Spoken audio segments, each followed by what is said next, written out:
All right, so a different kind of video. I've seen a lot of resumes and CVs of medical students and residents. Some are good, some not so good. So I thought, let me sort of chat in 5 minutes, tips for a great CV for resident physicians. My name's Mike Freilich. I'm a general internist and clinician scientist. So let's start with some tips. Keep it up to date, okay? Once a month, once every couple months, update it. Keep it clean. Very simple. White space is good. Overwhelming text is not, and do not have color. Have somebody proofread it. Better yet, have a couple people proofread it. It looks bad when there's glaring typos. And also, if you have a mentor, get your mentor to review your CV. Remember that most won't read beyond the first page, so it's really important the things that you include up front in your CV. So how to order your CV. So of course, at the header, name, degree, and contact information. First section I'd say is education. Second, honors and awards. Third, publications. Don't worry if you don't have publications, but if you do, put them up front. Any presentations that you were a part of. Employment history. Skills, certifications. And then maybe there's like affiliations, activities, or committees that you're a part of. And then some optional sections, research experience. As more time goes on, if you have publications, you can drop this. But if you don't have publications, absolutely have a section that's your research experience. If you've peer-reviewed papers, toss that on there as well. If you've received grant funding, that's great. And then I think it's covered by my face, but medical electives that you've done in residency, you can certainly include those as well. And then I think it's important to include a section on your interests and hobbies. That's how I get a sense of, what is this person like? So education section, time to drop high school information. Okay, I don't think that's relevant anymore. You can highlight key aspects of your degree. Some people include their GPA. I don't think that's necessary, but if you want to, go for it. So here's just an example.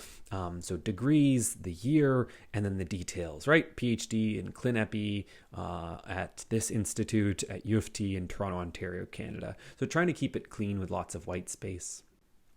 For honors and awards, make sure you include the year, the funding body, the location, the monetary value, and a couple sentences on what the award was. Also include nominations, okay? Not only what you received, but maybe something you were nominated for. So here's one example, Taylor Fellowship from the Royal College of Ontario, and details awarded to 5 residents in Canada, blah, blah, blah. Here's a total amount.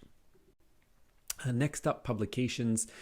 Generally separate the peer-reviewed from the non-peer-reviewed, okay? So different sections for those, and certainly number them, all right? People are better at counting than they are at reading. So on my CV, peer-reviewed publications, you have the names, and then bold your name. I certainly think that's important. Presentations, indicate was it an oral presentation or a poster presentation, and be sure to include the title, location, and the date. So here's an example, back in 2019, I presented on canagliflozin, and it was a moderated poster. Employment history, so certainly, include all jobs held, paid and unpaid. If it's unclear what you did, include a few bullet points of details. And I think soon you should drop jobs you did in high school, but maybe not yet. I remember seeing a CV from somebody, they weren't yet a resident, they were a med student, but they included the fact that they worked at McDonald's. And right away I wanted to interview that person. I thought, geez, this person probably has some real, real life experience working for McDonald's. Skills and certifications. So, here's a great example. By Sawith, who's a mentee of mine. He notes his computer skills. He's good with Office, RedCap, Qualtrics, and some other things. Certifications, so he has TCPS2, he has GCP. These are things that are great to include. And then the languages that he speaks as well.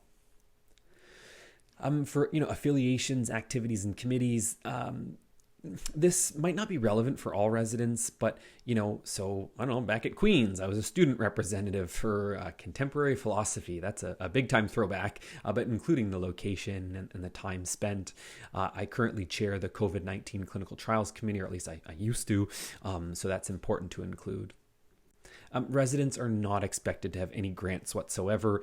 If you do have grants, then you want to note were you the principal investigator, were you co-investigator, how much money you got, when it was awarded, and who it was awarded from.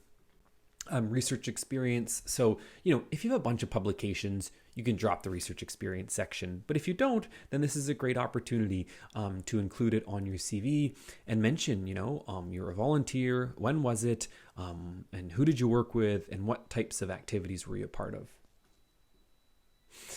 And then what's up next? Interest in volunteer activities, definitely include them. I just find it's a nice way to get to know, a little bit about the candidates before I interview them. So top 5 tips for a CV for residents, slowly start to drop things from pre-university.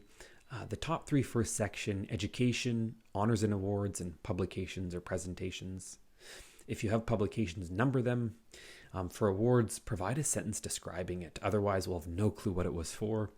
And again, just set aside 15 minutes each month to keep your CV up to date and, send it to a friend, a colleague, a family member to edit and proofread.